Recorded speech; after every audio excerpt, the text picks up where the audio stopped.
Alhamdulillah dihadirkan Allah SWT, Nur Sita binti Abdul Jalil. Dari mana? Dari Bukit Indah. Okey. Bukit Indah Johor. Okey, apa masalah hari ni? Masalah tak tahulah. Okey.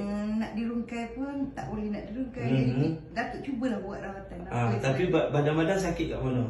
Hui, segala-galanya sakit. Tengah malam tak boleh tidur. Oh my God! Paling banyak sebelah kanan. Yang ini sampai tak ada rasa nak jalan. Lemah separuh lah Ha. Lemah separuh, pinggang sakit kan? Okey, baik. Kat pinggang kau pun kau lepas lagi jangan ambil kan kat situ. Aku tak nak keluar. Musnahkan keluarga dia biar sampai dia duduk tengah jalan tu anak-anak. Kau tarik semua keluar pada badan dia. Mampuslah aku. Okey, Alhamdulillah hari ini setelah kita membuat terapi penuh kepada Puan Nur Sita binti Abdul. Okey, apa hasil? Alhamdulillah.